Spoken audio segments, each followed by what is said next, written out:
11 days of Grand Europe trip with easy EMI of rupees 25,000 only with GT Holidays. Lyca production சுபாஷ் கரன் தயாரிப்பில் அருண் விஜயின் அசத்தலான நடிப்பில் mission chapter 1 வருகிற ஜனவரி 12 முதல் திரையரங்குகளில். குறைந்த விலை நிறைந்த தரம் தங்கள் தேவைகள் அனைத்தும் ஒரே இடத்தில். ஜெயச்சந்திரன். ஆம்னி பஸ்ஸோட ரேட் எல்லாம் வந்து இந்த ஃபெஸ்டிவல் டைமாக இருக்குது, அதுவும் இல்லாமல் பஸ் ஸ்ட்ரைக்னால ரொம்ப அதிகமாக இருக்குன்னு சொல்கிறாங்க. கட்டணம் அதிகம் தான் செய்வாங்க. இப்போ அவங்க பொழைப்பு டைம் எப்போ கிடைக்கும், எப்போ சம்பாதிக்கலான்னு தான் பார்ப்பாங்க. தெரிஞ்சு நடக்கிறதா தெரியாமல் எதுவுமே நடக்கல. எல்லாருக்குமே எல்லாமும் தெரியும், பேசுகிறதும் அவங்க வந்து தெரியாத மாதிரியே பேசுவாங்க. தெரியாத மாதிரி சட்டத்து கோர்ட்டுக்கும் தெரியும், போலீஸுக்கும் தெரியும், பத்திரிகையாளருக்கும் தெரியும், மக்களுக்கும் தெரியும். வேறு வழி இல்லை. நாங்கள் ட்ரெயினுக்கு தான் போக முடியும். மிஞ்சி போனால் 165 ரூபா ட்ரெயின். அதை விட்டு நான் 450 ரூபாய்க்கு நான் போக முடியுமா சார்? மக்களுக்கு குறைச்சி ஏதோ ஒரு டிக்கெட் கொஞ்சம் கம்மி பண்ணி. ஆம்னி பஸ் வந்து இந்த நேரத்தில் தான் அவங்க சம்பாதிக்கணும். அதை பண்ணிடுறோம், இதை பண்ணிடுறோம் வாயால் சொல்கிறாங்களா ஒழிய அங்கே ப்ராக்டிக்கல் நடக்குதானா தெரியாது. பப்ளிக்கு தான் தெரியும். ஆனால் எங்கேயோ ஒரு மூலையில் கஷ்டப்பட்டு தான் இருக்காங்க பப்ளிக்கு. ஐபிசி தமிழர்களுக்கு வணக்கம். பொங்கல் பண்டிகை வர்றதுனால பேருந்து கட்டணங்கள் குறிப்பாக தனியார் பேருந்து கட்டணங்களும் வந்து பார்த்தோமே ஆனால் அதிகமாக இருக்கு அப்படிங்கிற ஒரு புகாரும் பரவலாக வந்து பேசப்படுகிறது. ஒரு சில ஆம்னி பேருந்துடைய கட்டணமானது அதிகரிச்சுக்கிறதாகவும் பொதுமக்கள் தரப்புல வந்து பேசப்படுகிறது.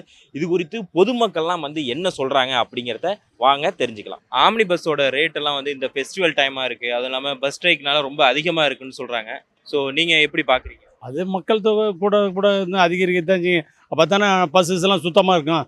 காசு கூட கூட நல்லது தானே மக்களுக்காக. அவன் டிக்கெட்டு ஏற்றுறாங்க, ஆம்னி பஸ்ஸில் ஏற்றுறாங்க. அது அவங்களுக்கு வசதியாக இருக்கவங்க போவாங்க.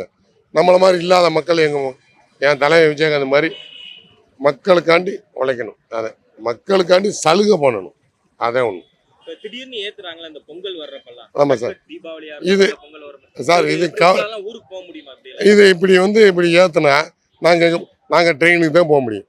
மிஞ்சி போனால் 165 ரூபா ட்ரெயின். அதை விட்டு நான் 450 ரூபாய்க்கு நான் போக முடியுமா சார்? மதுரைக்கு நான் போகணும். மதுரைக்கு போனால் 450 ரூபா. 450 ரூபா அங்கே இருக்குது, 150 ரூபா அங்கே இருக்குது சார். அது 1000-2000 ஆம்னி பஸ்ஸில் போகுது. அது அவங்க வந்து ஏற்றுற மகா தப்பு, மாபெரும் தப்புங்க. அதுன்னு சொல்கிறேன். மக்களுக்கு குறைச்சி ஏதோ ஒரு டிக்கெட் கொஞ்சம் கம்மி பண்ணி. உயர்ந்தவங்க இருக்குது, அதிகபட்சமாக தான் வாங்குறாங்க, கட்டண கொள்ளை அடிக்கிறாங்க. கவர்மெண்ட் தான் கட்டுப்படுத்தணும். ஆம்னி படம் அநியாயம் தான். அது என்னை பொறுத்தவரையிலையும் அந்த அநியாயம் தான். அதாவது என்ன சொல்கிறாங்கன்னா, பஸ் ஸ்ட்ரைக் பண்ணால் ஆட்டோக்காரனுக்கு லாபம். புரியுதுங்களா? அந்த ஆங்கிளில் அவங்க இஷ்டத்துக்கு அவங்கவுங்க இது பண்ணுறாங்க, கண்ட்ரோல் பண்ணுறதில்ல. ஆனால் ஓரில் தான் பேசுகிறாங்களா ஒழிய டிவியில் வந்து கரெக்டாக வாங்குறாங்க, கொஞ்சம் சொல்லுங்க அப்படின்றாங்க ஒழிய சொன்னாலும் அவங்க ஏதோ பண்ணுறது தான் செய்கிறாங்க. அதை கண்ட்ரோல் பண்ணணும். மேக்ஸிமம் இப்போ நான் 600 வந்தேன் கோயம்புத்தூர்லேருந்து. இப்போ நான் ரிட்டர்ன் பண்ணோம்னா 1600. நடவடிக்கை எடுக்கணும். ஆமாம், அதிகமாக இருக்குன்னு சொல்கிறாங்க. ஆனால் நான் ப்ரைவேட் பஸ்ஸில் போகலை. ஆனால் அந்த அதிகமாக இருக்கிறத வந்து அதுக்கெல்லாம் வந்து அரசாங்கம் நடவடிக்கை எடுக்கணும் இந்த பொங்கல் டைமில். ஆம்னி பஸ் வந்து இந்த நேரத்தில் தான் அவங்க சம்பாதிக்கணும். வேறு என்ன பண்ணுவாங்க சொல்லுங்கள்? ஒரு பஸ்ஸு வெளியே வரணுன்னா 50 லட்ச ரூபா ஆகுது. அவனுக்கு டேக்ஸ் இருக்குது. அப்புறம் வந்து ஒரு சீட்டுக்கு இவ்வளோ டேக்ஸ் இருக்குது. ரூல்ஸ் சொல்லியிருக்காங்க. ஒரு இதில் ஒரு பழம் இருக்குது, 10 பேர் வந்தனா அவங்க சொல்கிறது தான் ரேட்டு. ஆம்னி பஸ்ஸுன்னு முடிவு வந்து அவர் தான் பண்ணணும். ஏன் சொல்லுங்க? பண்ணது தப்பு எங்கே அங்கே தான் பண்ணணும். கரெக்டாக உண்மையா? ஆனால் அதனால் நான் இல்லாதப்பட்டவங்க அதில் போக முடியாது. நாங்களாம் இல்லாதப்பட்டவங்க ஆம்னி பஸ் நினச்சி கூட பார்க்க முடியாது. கவர்மெண்ட் பஸ்ஸு லோக்கல் இந்த மாதிரி தான் போக முடியும். அந்த பஸ்ஸில் எப்படி எங்களால் போக முடியும்? இல்லாதப்பட்டவங்க நடந்து தான் போகணும். வேறு என்ன பண்ணுறது? கட்டணம் அதிகம் தான் செய்வாங்க. இப்போ அவங்க பொழைப்பு டைம் எப்போ கிடைக்கும், எப்போ சம்பாதிக்கலான்னு தான் பார்ப்பாங்க. அதில் முக்கால்வாசி யார்? அந்த பஸ் ஓனர் 75% அரசியல்வாதிகள் தான். இது ஒரு நல்ல சந்தர்ப்பத்தை பயன்படுத்தி அவங்க மிரட்டுவாங்க. ஒத்து வராத, சங்கத்தில் இல்லாத, ஒரு கோஆப்ரேட் பண்ணாத பஸ்ஸை 2 பஸ்ஸை பிடிச்சி பெனால்ட்டி போடுவாங்க. மற்றபடி கம்பல்சரியாக அது எல்லாருக்கும் தெரிஞ்சது தான், தெரியாத ஒன்றுமே கிடையாது. தெரிஞ்சு நடக்கிறது தான் தெரியாமல் எதுவுமே நடக்கல. எல்லாருக்குமே எல்லாமும் தெரியும், பேசுகிறதும் அவங்க வந்து தெரியாத மாதிரியே பேசுவாங்க. தெரியாத மாதிரி சட்டத்து கோர்ட்டுக்கும் தெரியும், போலீஸுக்கும் தெரியும், பத்திரிகையாளருக்கும் தெரியும், மக்களுக்கும் தெரியும். வேறு வழி இல்லை. அது நடைமுறைப்படுத்தப்பட்ட இருக்கு. பட் ஆனால் நம்ம ஆன்லைனில் புக் பண்ணும் போது ஓகேவா இருக்கு. பட் நம்ம டைரெக்டாக வரும், புக்கிங் கிடைக்கல அப்படின்னும் போது இவங்க வந்து ஒரு கோட்டு பண்ணி பண்ணுறாங்க. அமௌண்ட் ப்ரைஸ் இன்க்ரீஸாக தான் இருக்குது. இல்லை அப்படி ஒன்றும் இல்லை, கொஞ்சம் இப்போ தீபாவளி நேரத்தில் பொங்கல் நேரத்தில் கொஞ்சம் ஒரு சில இதில் இப்போ ப்ரைவேட்டாக இருக்கிறவங்க கொஞ்சம் இது பண்ணுவாங்க. மீதி கவர்மெண்ட் வண்டியில் ஒன்றும் அதிகபட்ச வண்டிகள் போகுது போயிட்டுருக்கு. கூட்டம் தான் இல்லாத போகுது. அது உண்மைதான். அப்புறம் என்ன பொய்யா? உண்மைதான். நான் தஞ்சாவூர் போகணும். இல்லை நார்மல் ரேட்டு அதிகம் தான். இன்னும் டிக்கெட் கிடைக்கல, உட்காந்துருந்தோம். இல்ல இப்ப அமைச்சர் சிவசங்கர் என்ன சொல்லியிருக்காருன்னா, இல்ல இதுக்கு நாங்க வந்து பேசிக்கோ கட்டுக்குள்ள வந்துரும் அப்படிங்கிற மாதிரி சொல்றாரு. அது வாயில் யார் வேணாலும் பேசலாம், அப்படிதான் நிலைமை இருக்குது. இப்போ அதை பண்ணிடுறோம் இதை பண்ணிடுறோம் வாயால் சொல்கிறாங்களா ஒழிய அங்கே ப்ராக்டிக்கல் நடக்குதானா தெரியாது. பப்ளிக்கு தான் தெரியும். ஆனால் எங்கேயோ ஒரு மூலையில் கஷ்டப்பட்டு தான் இருக்காங்க பப்ளிக்கு. அது அவங்களுக்கு தெரியாது. நடவடிக்கை எடுப்பாங்க, இல்லைன்னு சொல்ல வரல. ஆனால் அது எஃபெக்டிவாக இருக்குதான்றது கோஆர்டினேட் பண்ண தான் தெரியும். அது இது கவர்மெண்ட் என்ன செய்யணும்னு நீங்க நினைக்கிறீங்க? கவர்மெண்ட் முயற்சி எடுக்கணும். என்ன பண்ணுறது? மழை நேரமாக இருக்குது. மெட்ராஸ் அழிஞ்சு போயிருக்கப்ப சொல்ல முடியாதுல்ல. நான் அவங்கவுங்க கஷ்டத்தை பார்க்கணும்ல. நமக்காக புது வண்டி ஒன்று சொல்ல முடியாதுல்ல.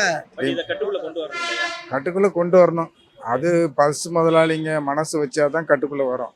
அது யாரும் மனசு வைக்க மாட்டாங்க. அதான் சும்மா வேஸ்ட். வருஷம் இது இப்படி தான் நடக்கும். நான் இப்போ இங்கே தான் போகிறேன். நான் திருச்சிக்கு போகிறேன். பஸ் இல்லாதனால இப்போ ஆம்னி பஸ்ஸில் போகிறேன். நான் கவர்மெண்ட் பஸ்ல இல்ல, கிடைக்கல, சரியா இல்லை. இது ரொம்ப நார்மல் கட்டணத்தோட அதிகமா இருக்கா? இப்போ அதிகம்தான், ரொம்ப கஷ்டம் தான். வேற வழி இல்லை நமக்கு. நம்மளோட அடுத்தவங்க கஷ்டத்தை பயன்படுத்தி தானே சம்பாதிச்சுக்கிறாங்க. எல்லாம் இயற்கை தான். அது கட்டாயமாக்கப்பட்ட குற்றமாக ஏவிச்சு. அது எல்லா அரசியல்வாதிக்கும் தெரியும், பத்திரிகையாளரும் தெரியும், எல்லா கோர்ட் வரைக்கும் எல்லாருக்குமே தெரியும். தெரிஞ்சும் தெரியாமல் நடப்பாங்க. அது 5% தண்டிப்பாங்க, 90% விட்டுருவாங்க. அது அவங்களுக்கு தெரியும் யாருன்னு. வேற ஒன்றும். நன்றி. இந்த 2 நாளா உங்களுக்கு சிரமமா தான் இருக்கு. ஓரளவுக்கு சிரமம். அதே சமயத்தில் ஓரளவுக்கு அதை காம்பட் பண்ணிடுறாங்க, எப்படி அட்ஜஸ்ட் பண்ணிடுறாங்க. ரொம்ப ஒஸ்ட்னு சொல்ல முடியாது. பட் ஆனால் கொஞ்சம் சிரமம் தான். சிரமம் தான். ஒரு பஸ் 2 பஸ் தான் வருதுங்க. 2 பஸ் ஒரு பஸ் தான் வருதுங்க. மக்கள் பாதிக்கப்படுறாங்க. கூட்ட அரசாங்கம் பேசி முடிவு பண்ண வேண்டியதானே. ஒரு நாள் அவங்க கோரிக்கை கேட்குறாங்க. நீங்கள் இருக்கும்போது அதே கோரிக்கை தான் வச்சு நீங்கள் தானே பேசுகிறீங்க. பேசி முடிச்சு சீக்கிரமாக முடிவு பண்ணுவோம். மக்கள் பாதிக்கப்பட பேசுங்க. காரணம் என்னன்னா, டிரான்ஸ்போர்ட் டிபார்ட்மெண்ட்டில் என்ன தான் ஒர்க் பண்ணுறாங்கன்னு தெரியும். நாங்கள் பஸ்ஸில் தான் போகிறோம். அது சரியாக மெயின்டெனன்ஸ் சரியில்லை. ரிப்பேர்னு சொல்லிட்டு வண்டிலாம் எங்கேயோ விட்டுட்டு லெஸ்ஸாக விடுறாங்க, குறைச்சா விடுறாங்க வண்டியை.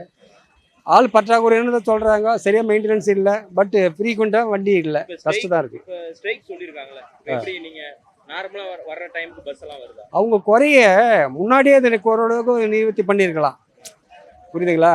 அது அரசாங்கம் அதை சரியாக கண்டுக்காத ஏதோ ஏனோ தானோன்றதுக்கு பொறுப்பு இல்லாத தன்மை தான் இது. என்னை பொறுத்தவரை எம்ப்ளாயிஸோடைய இதுவும் வெல்ஃபேரும் முக்கியம். அதே சமயம் கவர்மெண்ட் வெல்ஃபேரும் முக்கியம்.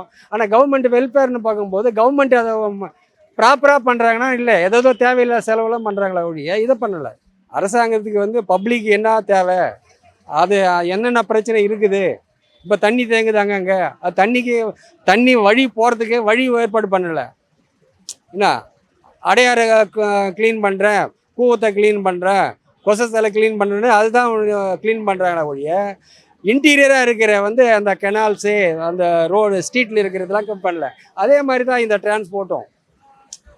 அது ப்ராப்பர்ட்டியாக குவாலிட்டியாக மெயின்டெனன்ஸ் பண்ண கிடையாது. அது என்னன்றது பப்ளிக்கும் சரி கிடையாது. 11 days of grand Europe trip with easy EMI of rupees 25,000 only with GT Holidays. Lyca production Subaskaran தயாரிப்பில் அருண்மேஜின் அசத்தலான நடிப்பில் மிஷன் சாப்டர் 1 வருகிற ஜனவரி 12 முதல் திரையரங்குகளில். குறைந்த விலை நிறைந்த தரம், தங்கள் தேவைகள் அனைத்தும் ஒரே இடத்தில்.